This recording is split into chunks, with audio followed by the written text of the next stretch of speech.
Welcome back. This week we're going to go with, we're kind of pulling an audible this week. I know I said that we were probably just going to do the tying tips. There goes Black Dog. I know I said we were probably going to do the tying tips for the Shad wrap D&D, but it's just such a good fly that we're going to do the whole thing. It's tied the same as the Drunk and Disorderly, the original, we're just using different hooks. But we're going to go ahead and just do the full length video on this one, so it may get a little bit long-winded, just bear with me hopefully. So we're just going to do this in like a grayish white, a little bit of flash, a little bit of sparkle to this one, but it's a pretty neat color. I kind of like tying this one. Haven't gotten the chance to fish it a whole lot yet. I've tied a little bit in the past, but this is the first that I've tied in the Shad wrap version. So we're just going to take this, what is this, silver Flashabou,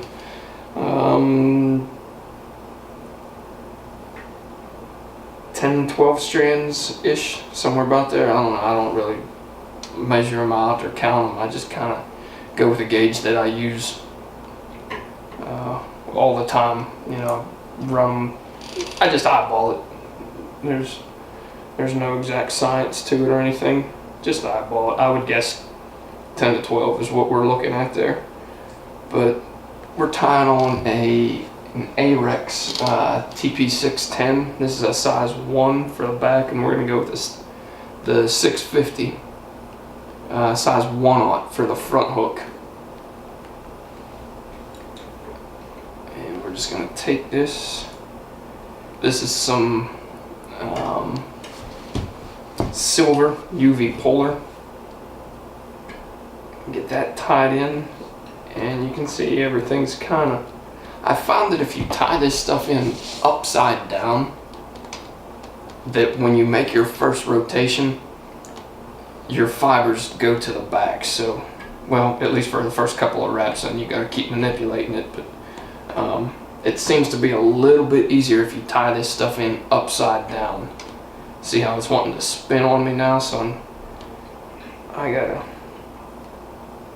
keep getting those out of the way, but it seems like I trap a little bit less. I just take every 1 to 2 wraps, preen everything back, and keep working my way forward. We're going to go to about the halfway point on this one.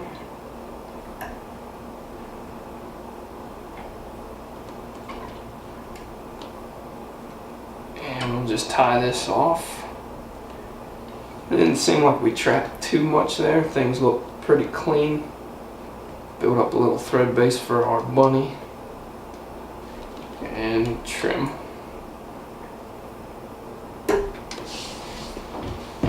That off to the side. We're going to be using it again here in a minute. Just kind of clean that up a little bit. Now we're going to take some white crosscut rabbit. Like I said in the original video of Tommy's pattern, I like using the crosscut. It just seems like it builds less bulk to me. And it builds a little bit less bulk, and it's easier to get these fibers going to the back of the hook how you want them. And we'll just go 1 wrap right in front of the next, give this a little pull as you work your way back. And 1 more, right to the eye of the hook. You can get away with this with a cross cut, because as you can see, everything's going back in that direction away from us. If you're using regular rabbit strips, which is fine, you use the 1/8 inch stuff, that's fine. Probably keep it, leave yourself a little bit room in front of the eye of the hook, because it's going to be a little bit tougher. It's not going to be as clean, and you're going to have to really work yourself back to get everything to where you're able to tie in your mallard flank. And I'm just going to get a wrap or two over top of this.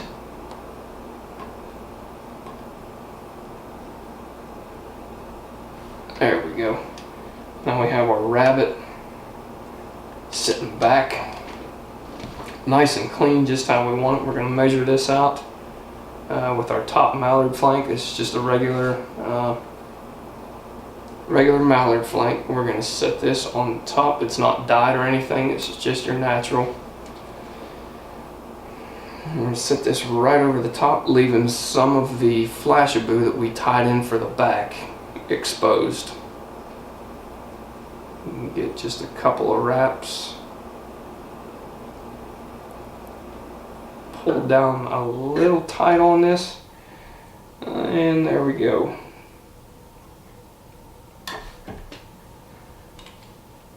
We have a nice clean eye for our articulation wire.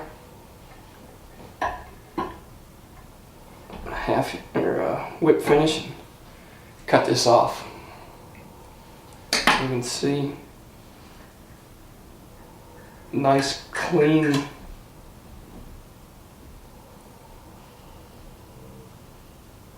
wraps, and I probably could have got that Flashabou a little bit longer, but I'll live with it. I'm not going to nitpick too much on this.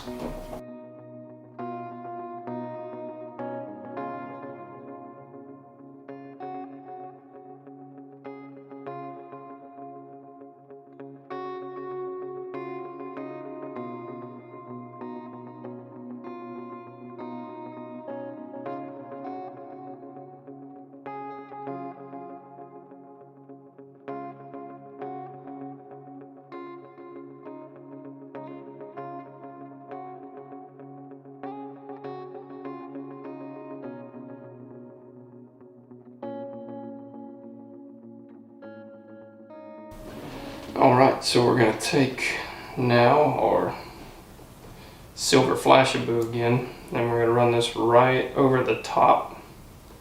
Probably go, I don't know, a good reference point on this one is what I use. I don't know if this is how the originals were done, but what I try to do is go halfway down the mallard flank.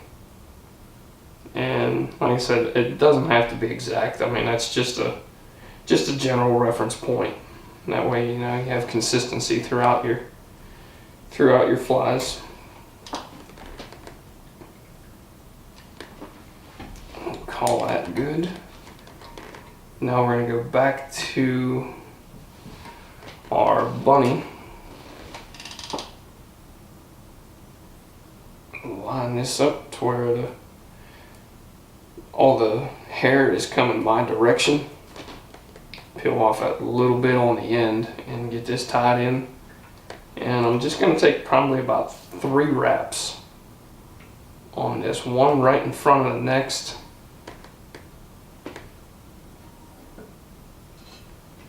One, two, and then a third. This is going to cover up my connection.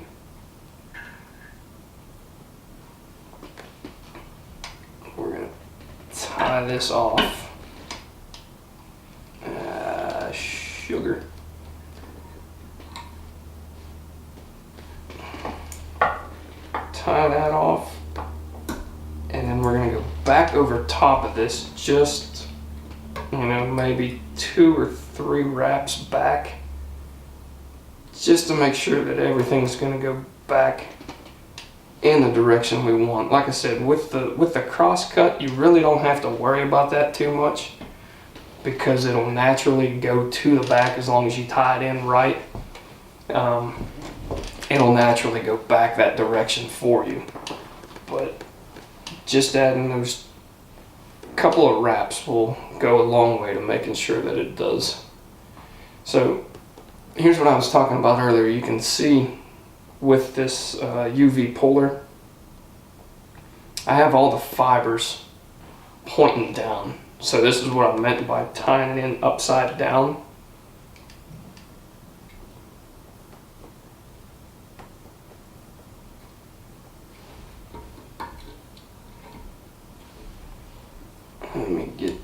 this in the cradle here.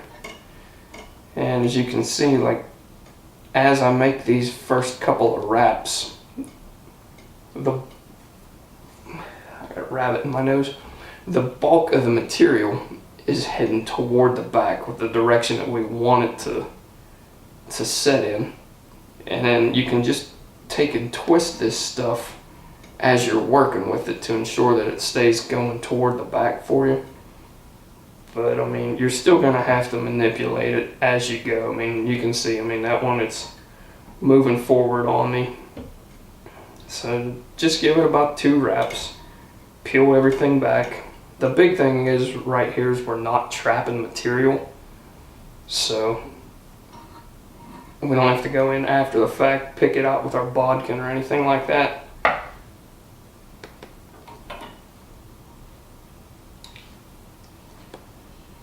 Give 1, 2 wraps, cinch that down, call it good. Trim this off and we're done with the UV. Now you can see I have my thread stopping right here, right before the bend of the hook starts going down. I'm going to be tying my deer hair in right above the bend of the hook.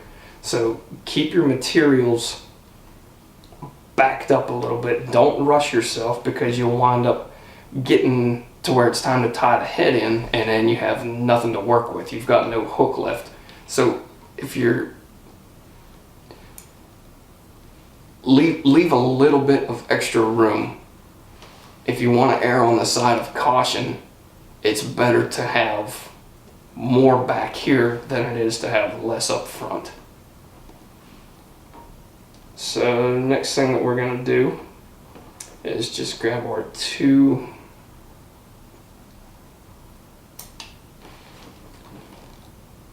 Mallard flanks here, and we're going to run these right down the side, just like in the original.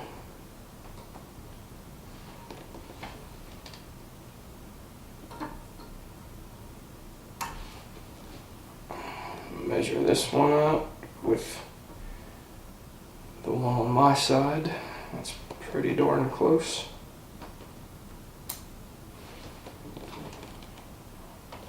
So I'm going to flip this over. And when you select these, when you're picking out your material, try and get some feathers that are, you know, pretty close to the same size. It just makes your fly look a lot better if you have a married couple of flanks. It just makes it look a little bit better. So we're gonna reach back over here and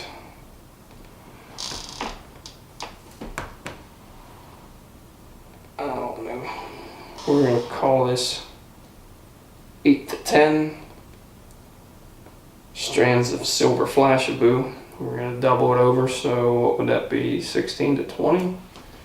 That sounds about right.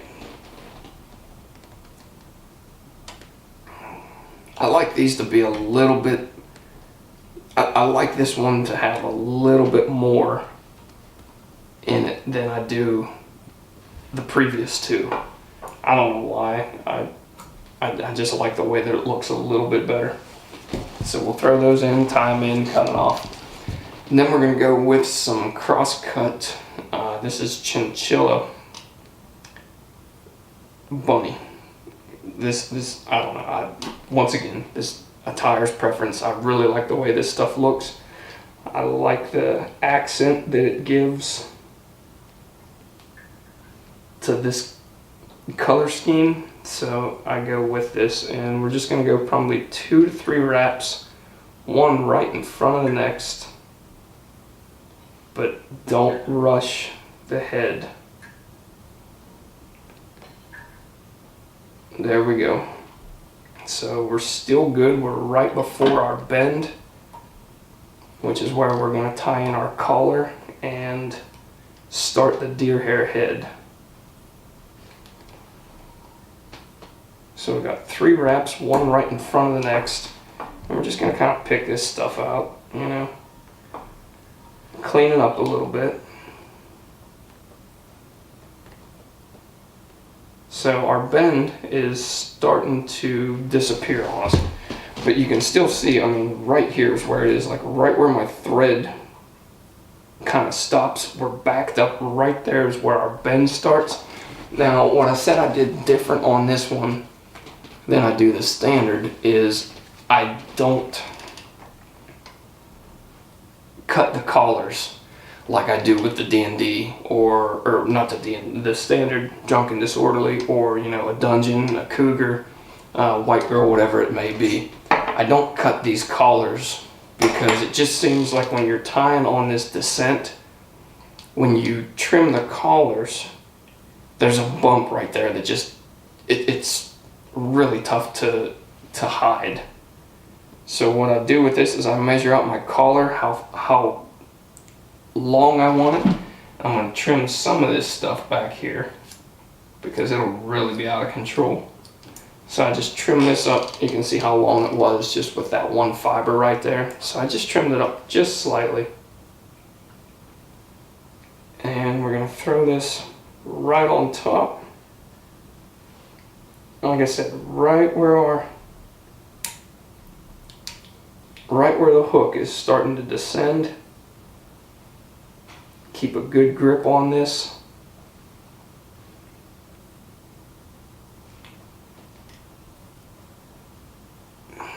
There we go. We have a good collar. And we're going to use this for our head. Now, before we go any further on this one, I still need to get some deer hair on the underneath side. So we're going to take just a small amount, probably half of what we used for the collar. We're going to clean this up real good, get all the junk out of there, and trim our tips off.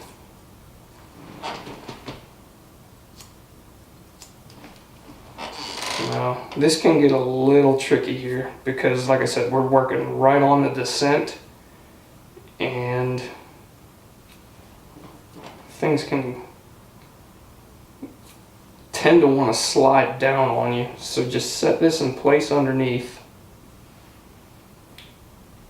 And we don't want this to spin. We don't want to spin this deer hair. So grab your collar and grab your top section and just pull straight down, and we're stacking this. We're not spinning, because if we spin it, our collar's going to wind up being all over the place. It's not going to sit where we want it to. Now go ahead and just peel this stuff back. We still have a decent amount of a hook to work with. We're going to do a two-toned gray and white little mix here. Now before I go any further, I always, when I'm working on these bent hooks, I always throw a half hitch in there. It's just reassurance to me. And then we're going to work our way back up here.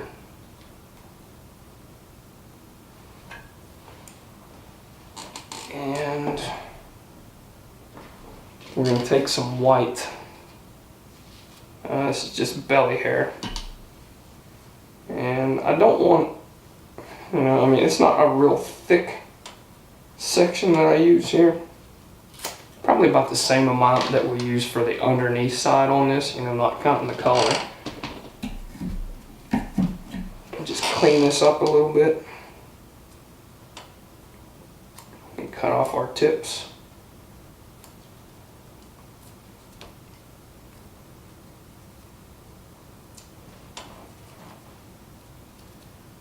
There we go. Now find your halfway point on the material that you're going to be working with.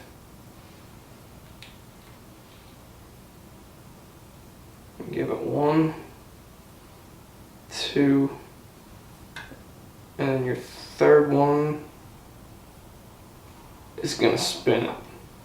Like I said, this is a pretty sparse section that I use here, and I just do this to break up the color on the head. If you want to run it all one color, that's completely fine too. I just like having that one little section of you know, color variation.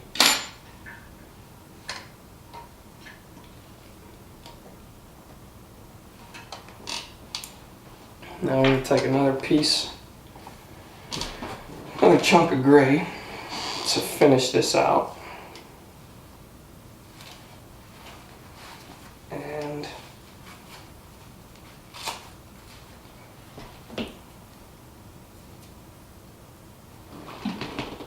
get that good and cleaned up. Get all of your fuzz out of this. You can see, I mean, the primo strips are so much longer than the belly hair that we're working with for the white. It's really tough to find long strands of belly hair. It really is. But on the bright side, it is a lot thicker. It's a lot more dense of a material than the primo strip, so I mean less will be more with it.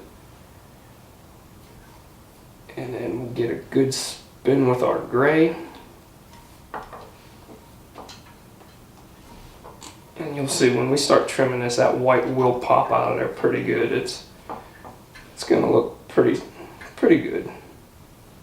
It'll be pretty distinct. You'll be able to see the white pretty well.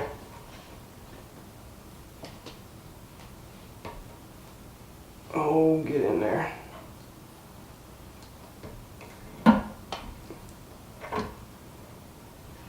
Go figure.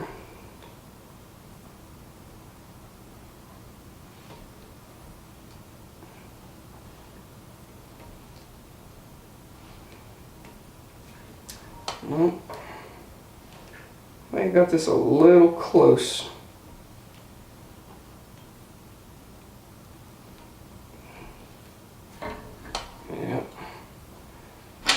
Push this back just slightly. I'll get in here and hopefully whip finish this. Working on these, I'm still pretty new to working on these bent hooks. Not as proficient as I would like to be yet, but we'll get her there. There we go.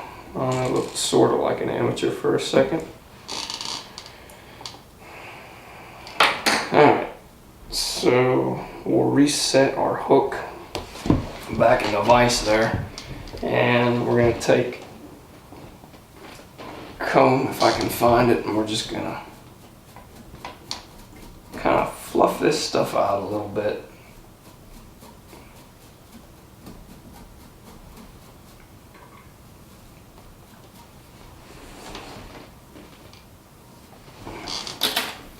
Go ahead and grab your razor blade, and then, like I said before in the original, this is where you make your money on these flies. You know, the DMDs, the SIDs. It's Andreas Anderson's pattern, the SID. They use also the 26-degree bend. This is where you make your money on these patterns, is trimming them up. So don't go getting ultra aggressive right off the bat. Just kind of get the overall shape that you're after, and remember that you're working on a bent hook. I know the first couple of these I did, I knew that I was working on a bent hook, but I didn't take it into account as much as I should have. And I got pretty aggressive right off the bat, and I actually cut into more of the head than what I wanted. So I've learned to just get your overall shape at first, just get some of the bulk out of the way, and then as you go, I know you really can't see this too well, I'm going to try and work to where the camera can see this, but I don't want to mess the head up either, so we'll try and work with the best of both worlds here and hopefully not mess anything up. But just kind of feather your way through this. I think for me personally, it's easier for me to trim these bent hooks up than it is to do it on the standard 4X, because you kind of have a path to follow, and I'm able to get these looking a little bit better so far. I mean, I still got a little bit of work to do on both styles, but I'm able to get these ones looking a little cleaner than the other ones. And we're not going to zip through this one like I did on the original. We're just going to work our way through this. Hopefully not boring you guys too awful much. And just work your way through this, feather these back. This is where you can really start fine-tuning the trim on this. Once you start getting your overall profile, this is where it really can start getting detailed. Yeah, clean that out the best I can. And then just kind of get your shape here.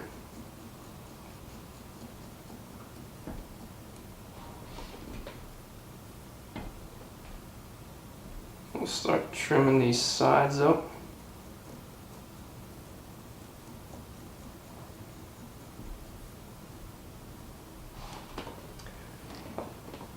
And the same with this, I don't get real aggressive on the trim on these because, you know, it's deer hair. Once you cut it, it's not coming back. So just take your time with them until you get really comfortable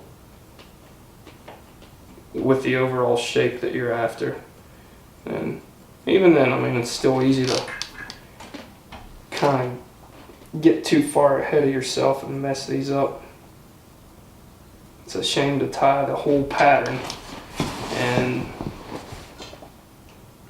wind up screwing up the head, so I really take my time with these and probably get pickier than what I should, but what can you do?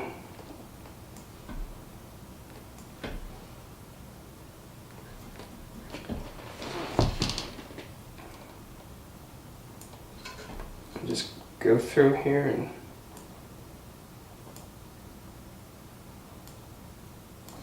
trim up some of these. Okay, you can really see, let me get it to where the camera's angled right. You can really see this 26-degree bend on the way down now. I mean, it really becomes apparent. I'm going to take and just go a little bit more with this. I'd like this head to be a little bit thinner.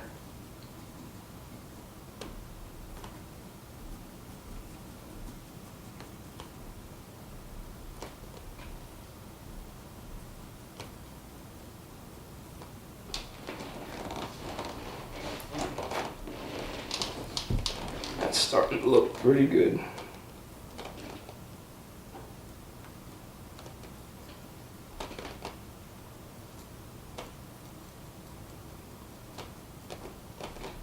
You see some of these guys trim these things and they make it look so easy. You know, I've tied probably,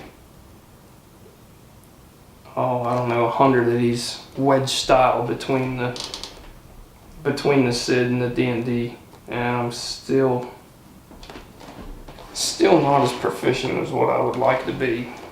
But that's probably a lot of me being cautious and not wanting to mess something up still, especially that this one's on camera.